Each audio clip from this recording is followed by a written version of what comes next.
Hey everybody, welcome back to our channel. One guess what we're making today. That's right, we're making vegetable soup. I'm going to show you how to can vegetable soup without meat. So let's go. We're not going to be using all of the tomatoes in this, but I need 8 cups of them that are cored and peeled, so we need to do that.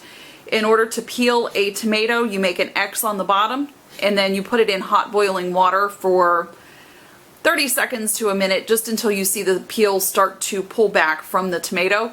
Then you want to put it in some ice water to cool it down so you can handle it, and then just take the peels right off.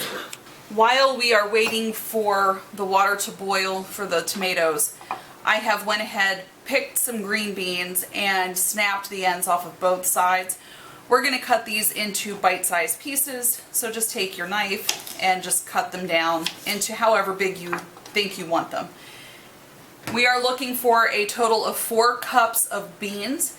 So I'm doing green beans, and I have some lima beans here that need to be taken out of their pods. We need 8 cups of tomatoes. See how the skins just pull right off? So we're going to peel these. The reason you take the skin off is because the skin can harbor bacteria, and it's not good to have that in your canned product.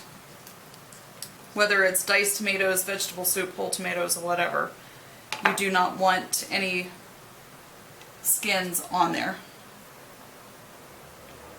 Okay, and then cut out any defects too that you see that might be on it.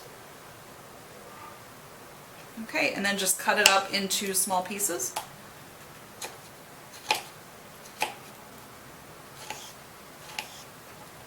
And we're looking again for 8 cups.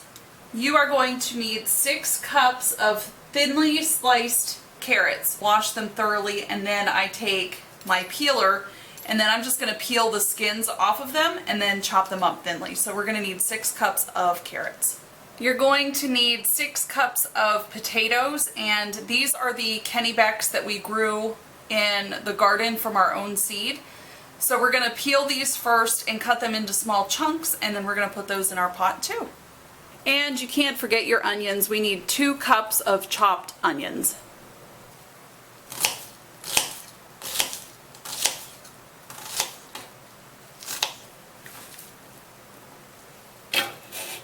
We have moved our pot to the stove, and we are going to be adding 3 cups of frozen corn. You can also use fresh if you have it, but I do not. And we're also going to add 6 cups of water.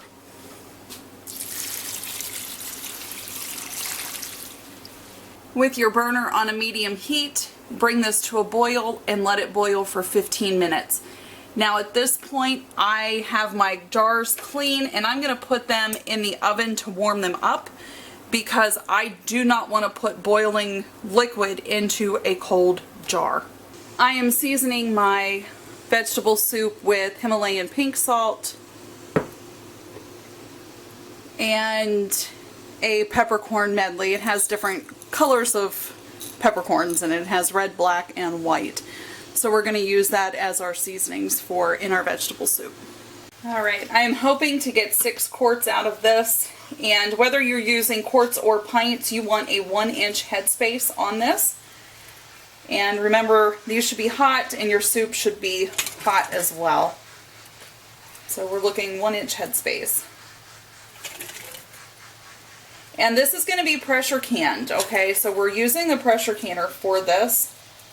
And for quarts, you're going to pressure can it for 85 minutes.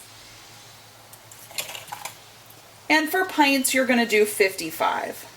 Once your jars are filled, take a knife around the edges just to make sure all of the air bubbles are out, and then check your headspace to make sure you are still at 1 inch.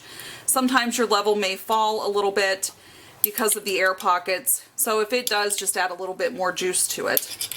Instead of wiping my rims with water, this time I'm going to use vinegar, just because I want to make sure there's no debris, vegetable debris on the rims. So we're just going to go around each one like you normally do, making sure you get each and everything off. All those little bits need to come off. Then you're going to put your lid on, ring on finger tight, and place in your pressure canner. If you are new to pressure canning, the jars are in here and your vent pipe right here needs to start steaming.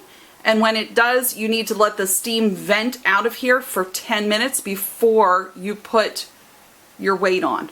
The recipe calls to can this at 10 pounds of pressure. And if you are using a dial gauge, it would be 11 pounds of pressure. And for our altitude, I have to adjust it, so I need to do 15. So that's why there's 3 rings on my weight. Okay, so I need to use 15 pounds. We are not starting our timer until our weight starts to rock gently, and then we will set our timer for 85 minutes. We were able to get 6 quarts of vegetable soup. And when we're ready to eat these, all we have to do is just put them into a pot on the stove and heat them up and boil them for a few minutes, and then they will be ready for supper. So thank you so much for watching us, and have a great day.